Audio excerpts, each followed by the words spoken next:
Okay, great. Good morning. My name is Lauren Littlefield, and I know some of you. I am the new Housing Stability and Recovery Manager for Salt Lake County.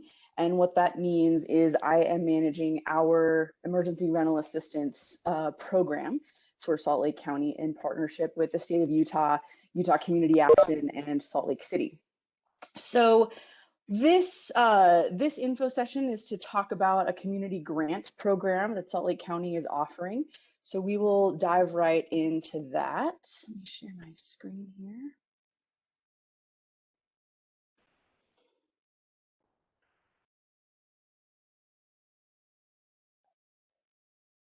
Okay.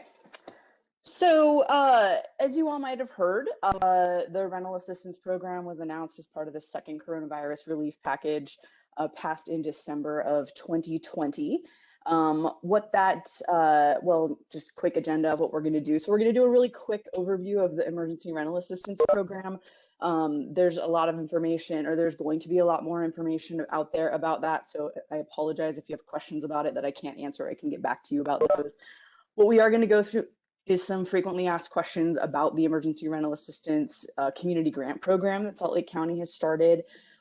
This application is going to be filled out using Smartsheets as opposed to Zoom grants. And so we'll give a quick overview of what the Smartsheet looks like, and then we'll have some time to do Q&A. So the Emergency Rental Assistance Program appropriates $215 million in the state of Utah for emergency rental assistance. Of that $215 million, Salt Lake County has received $29 million. And part of those funds will be used for administration, which is how we are facilitating the grant program. The uses of these rental assistance funds, they can be used for rent and rental arrears for 12 months. They can be for utilities and utility arrears. They can be used for other expenses as part of a rental agreement. And according to updates from the Treasury, that includes if a tenant has internet access that is part of their lease, those internet costs can be covered by these funds, which is a great addition. And 10% of the funds can be used for administrative costs, including case management, which is the funds that we'll be using for this grant program. In order for a household to be eligible for the emergency rental assistance, one individual within the household must meet some of the following criteria, which is unemployment or reduction in income due to COVID, a risk of homelessness or housing instability, and then a household income at or below 80% of the area median income. I got a question today about how the state is pulling the AMI data, and I don't have the answer to that, but if others are interested in knowing that, then I'm happy to provide that answer once I have it. So how do these community organizations, how do you all fit in? So we want to make sure all of these funds are spent and that the funds get into the hands of the people who need them most. So we also recognize that community organizations are, the closest to the ground, and that you guys know your constituents and your clients, and we want to make sure that you guys have the resources that you need in order to get the information out about this program. So this grant program is for outreach and education. So organizations can conduct outreach and education about the program to your clients and your constituents. That can include webinars, trainings, paid advertising, to an extent, any, flyering, whatever kind of advertising your organization kind of sees fit or would like to do. The other component of this is application assistance. So assisting the people that are part of your organization through the applications process. Now, in the past with housing assistance programs, our CAPS in Salt Lake County, that's Utah Community Action, they have their own application portals. And in order to streamline the emergency rental assistance program, the state of Utah is developing a single application portal, which is great, that then those local CAPS go in and they have access to applications within their county. So Utah Community Action will be able to see all the applications that are submitted within Salt Lake County. And then Utah Community Action sort of, takes those applications through the case management process.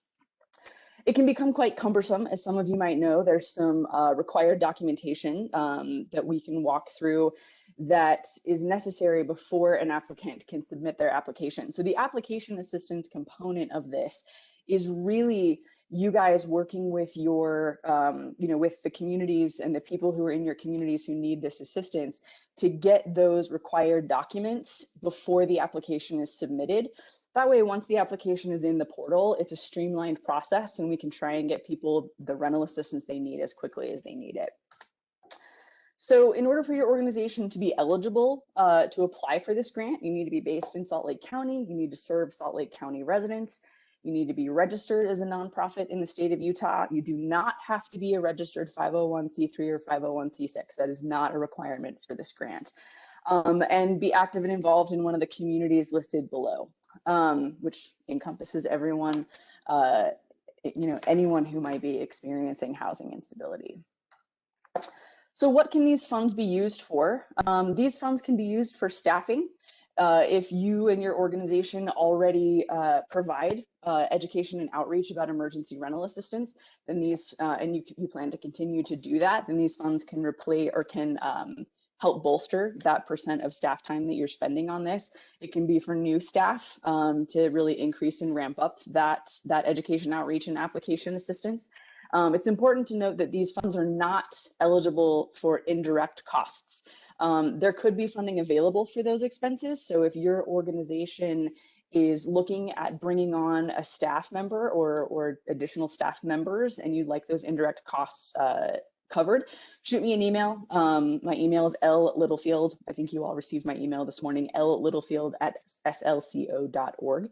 And we can walk through that process to get those potential costs covered as well. These funds can be used for operational expenses for your proposed program. So if you're bringing on additional team members and those team members need computers and telephones, if you need to rent a facility to provide a training, or if you need to, rent a facility to house your growing team, then those are costs that can also be covered. Things that you shouldn't have covered or that are not eligible are things like a new coffee maker for the office. These funds should not be spent on things like that.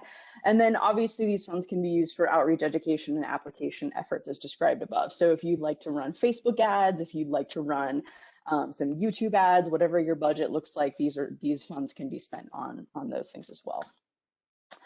As far as restrictions and reporting, so organizations can only use funds for the eligible expenses. The equipment that is purchased with these funds must be used to directly administer the program. Like we said before, those indirect costs are not an eligible expense. And then reports will be required monthly. So we'll talk a little bit about what those reports look like. So some of you and many of you may have applied for the Community Partner Grant Program or have applied for other kind of CARES funding. These reports will be sort of similar to those CARES reports. It'll be through a Smartsheets portal, which is the same portal we'll be using for our application process. The metrics that we'll be requesting are, a narrative of and sort of numbers of the outreach and education pieces that you've facilitated. And then also we will need you to report the addresses of the applications that you helped to submit, as well as the race, ethnicity, and gender and household size. And then additionally, an itemized expenditure report. So, what you're spending on your team on a monthly basis. And once we get those grant announcements made and the notifications are made, we'll send out the link to those reports as well. How much funding is available? There's no aggregate amount set. Decisions will be made based on the community need and the available budget, and grant amounts will be determined based on your project budgets and then determined by community need and available budget. So there's no cap and there's no minimum. So there you go. So the timeline for this application will be open this morning. The link to that will be posted on the Salt Lake County COVID Rental-Assistance website. The application will close 2 weeks from today, St. Patrick's Day, at 5 p.m. We will make the decisions about funding the week of March 26th, and organizations will be notified by April 2nd. So we've got just about a four-week timeline for this. So let's quickly walk through what the application looks like. Share my screen again. Okay, So this is what the application will look like. We made a decision to not use Zoom grants. Sometimes that's a barrier to smaller organizations and or the internet in general. So we decided to not use Zoom grants, so we're using a Smartsheet. The kind of downside of that is that you're unable to save your progress. So if you start this and then you leave it, it will not save. So I would recommend building out your application and then pasting those questions in once you're ready to hit submit. So kind of the basics, your organization name, make sure to use the legal entity name of your organization, because like most contracts with Salt Lake County, your application will become your scope of work within the contract. Make sure to use your legal entity name, and then the contact person. So whoever is actually filling out the application, if you'll put your name, that would be most helpful. That way, if I or my team have questions about your application in the future, I can reach directly out to the person who submitted it. Your email, your phone number, and then your organization's either EIN or DUNS number. You can put both. You're not required to put both, just need one of those. And then the date of your application. So we're asking for an organization description, describe your organization, your constituents and clients, and kind of the nature of the services that you provide. Help us understand the impact of COVID on your constituents, clients in Salt Lake County. And then here's where you put your funding request, right here, enter the full amount of your grant request. And then down here is where we'll want you to describe in detail the program that you're proposing, and how you plan to provide the services as they are mentioned above, which are outreach, education, and application assistance. Describe how you have already or how you will ramp up. These are kind of some capacity questions. These are questions that will not, these are not eligibility questions. These are not about sort of the minimum standards of application. These will just sort of help us assess the capacity of your organization. I should say us, the review committee. Describe your experience with managing grant funds, and then the budget. So what we want you to do is upload kind of an Excel version of your program budget. If you have, we're not requiring you to send in revenue. So if you're leveraging funds, or if you have another revenue stream, it would be helpful for you to add that to your uploaded budget. But you are required to upload an Excel version of your budget. And then just provide us a description of the budget, what all of those different line items mean and what they're for. I would highly recommend that you check the send me a copy of my responses box just in case, and then submit, and it will come right to me. Smartsheets is pretty easy. If anyone has any questions or problems with it, you can always reach out to me. Again, my email is littlefield@slco.org. So with that, I realized that was quick, but I would love to take some questions from anyone who has questions. So fire away. Yeah, this is Francisca. I have a question about the online form. Do any of the questions, when you answer them, trigger additional questions, or it's just what I see is what I get? There are two questions that are in that organizational capacity section where there's a pop-up. It's just please explain. I think one of them is how you track your finances in Smartsheet, or in that question, how you track your finances, and if it's something other than the options that were given, a little please explain pops up. And then there's another question, I can't remember exactly what it is, but it's in other please explain that pops up, but that only happens twice in the application. Okay, and is it a word or character limit to the narrative? So I believe it is a line limit. So I put 50 lines for all of those, all of those kind of like big box sections. If any of you, and Francisca, I have a feeling that this would be you, but if you copy and paste it in there and you don't have enough lines, let me know and I can really easily increase the number of lines. So that's a really easy fix. Great. Other questions? Let's see if there's anything in the chat. I can be a good host. Luna. Hi. Good to hear from you as well. The timeline for the grant cycle. So the term of this grant ends December 31st of 2021. So you have quite some time to spend the funds. So be mindful of that as you're developing your budget and as you're building your team. The term of this grant agreement goes through the end of this year.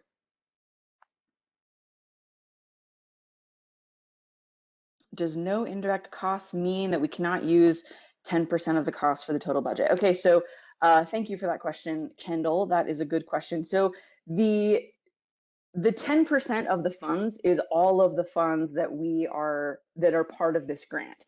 So all of your expenses that are part of this grant will fall under those admin costs. So don't consider, if you guys are asking for $20,000, I know that's an unrealistically low number, but it's what happened first. You wouldn't be able to spend 10% of that on admin costs. So as you're building your programs, none of your indirect costs are an eligible expense with these funds. But like I said, if that's something that you're looking for, please, please let me know and we can work through the process of applying for those additional funds. Kimmy, how does the name address criteria for reporting impact domestic violence organizations? Will we be required to disclose client information?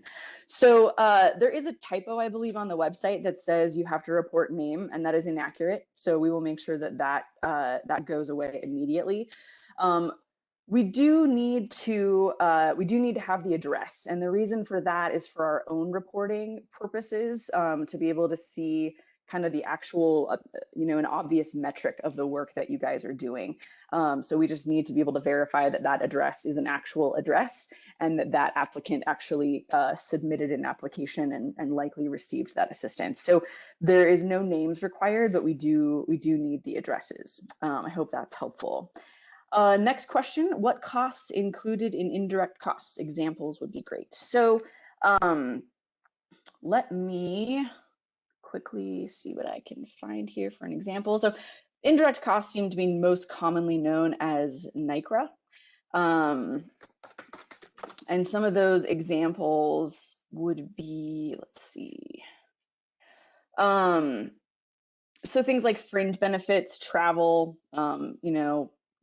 space, they're little percentages of your costs. I'm not doing a very good job of explaining this, so I will get a better answer for that question and I will respond to it to you, my friend. Teak, I don't want to say your name wrong. I apologize, but I will get back to you. More questions?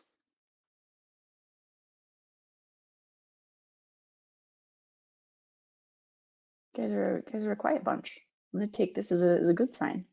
Oh, I may have missed this, but is there a cap for the amount you can apply for?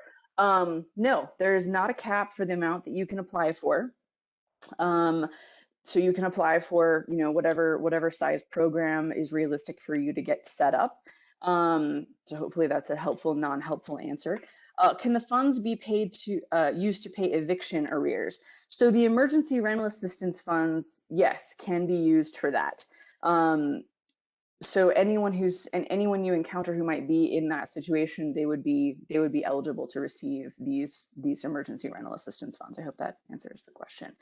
One thing that I want to just make clear is that having community organizations actually pay direct rental assistance, that is not an eligible expense. So all of the payments for direct rental assistance and all of the applications for this rental assistance must go through the state portal.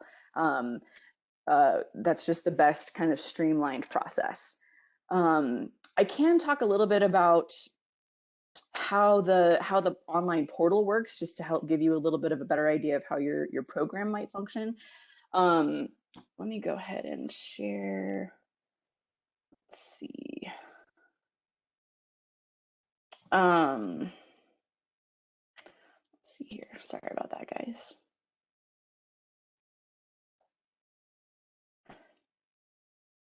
So some of the documents that are required of applicants So an application, in order for it to be submitted and considered, needs to have a tenant income verification of 30 days of verified income. It needs to include the lease agreement, all of the pages of the lease agreement, the landlord's W-9, past due rental documentation from the landlord, which is a monthly itemized ledger. It'll need to include past utility notice or a utility shutoff notice if that's applicable, and then also the eviction notice if that's applicable. So it is kind of a lot of documents that are required. So that's one of the reasons that application assistance component of this is so key, is to really help applicants pull together all of those necessary documents and really work with them to get in touch with the landlord and really, work with them to make sure they have that tenant income verification. And other places where your organizations can be helpful is if there's a technological barrier, if there is a language barrier. Unfortunately, right now, we know the state's portal is only going to be available in English and Spanish. We are working with them to increase that. So language barriers is something that we really want to be cognizant of and have plenty of community organizational help. There's also going to be a call center created by Utah Community Action. So if your clients and constituents are coming to you with questions about their application, unfortunately right now there isn't a way for the state to grant you access to the back end of the portal. So right now, kind of the stopgap for that is, oh yes, good call, Francisca. The new rental assistance does not ask questions about immigration status. That's exactly right. But you'll have the option to call the UCA call center, and those case managers and intake workers should be able to check on the status of an application for you. We don't have a timeline of how long it will take for these applications to be processed. And so, as that kind of information becomes available, we'll of course share that. Another question, does this grant support education affected by COVID in 20 and 21 for a full-time college student? I don't totally understand this question, but these funds can only be used for rent and utilities or rental arrears or utility arrears. The funds, the actual rental assistance funds can only be used for those two things. And then these grant funds can only support the administration of outreach education and application assistance for the emergency rental assistance program.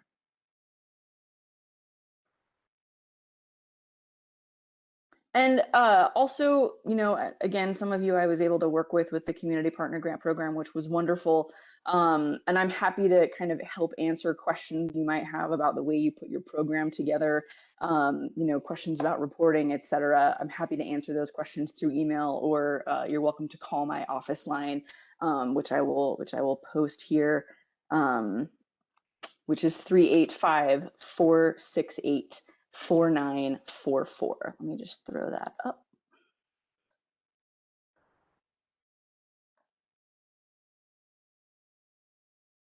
Okay. Yeah, so that's my email, and that is my phone number, and I'm always happy to take your questions and help where I can. Is there any more questions? Lauren, if I can make a suggestion that you can share with, your folks, I think, and as you're gonna spend the 10%, I think it will be really helpful to connect all of the organizations and some sort of, I don't know, online meeting type thing.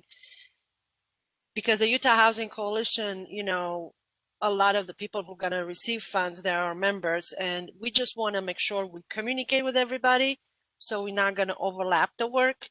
And if it's an area that is not helped, we can jump over there. It's a great idea. Yeah.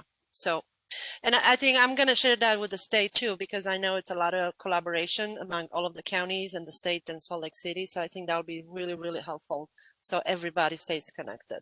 So definitely, thank you for that. I think that's a really good idea for us to all be able to communicate as we kind of walk through this.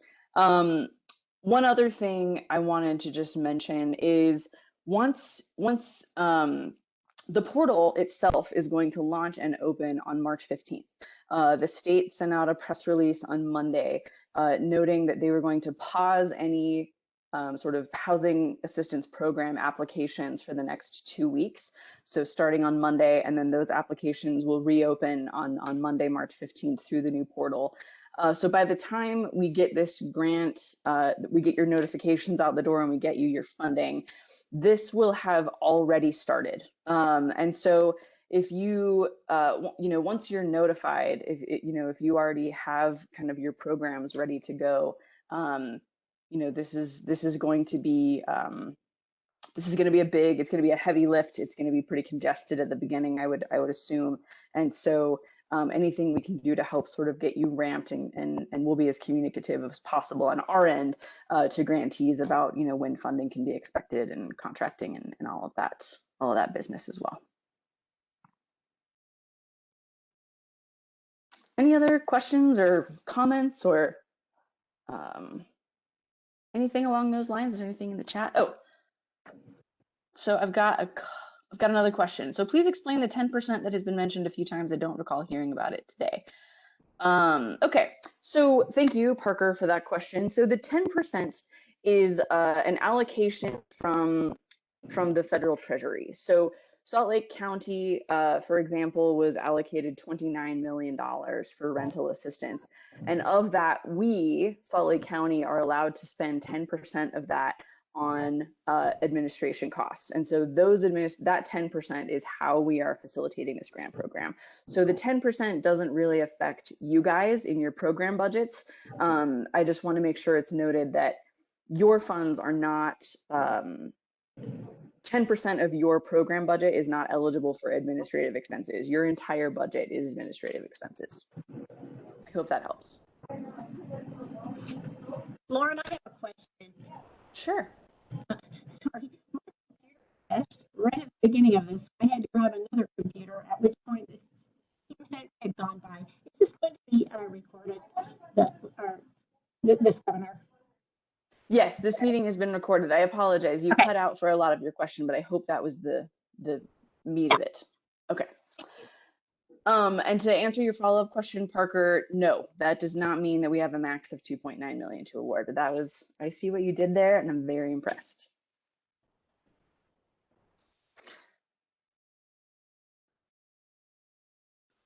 Okay, if there's no other questions, I love a good ha-ha. If there's no other questions, then I will let everyone have their 30 extra minutes of their morning back. But like I said, if you guys have any follow-up questions after this, please feel free to reach out to me. I'm happy to help and answer your questions. And look for the link to go live really anytime, for sure by noon. Let's put a cap on it too, so you can get your applications going. Thank you all so much, and I'm sure we'll be in touch, and good luck on your applications.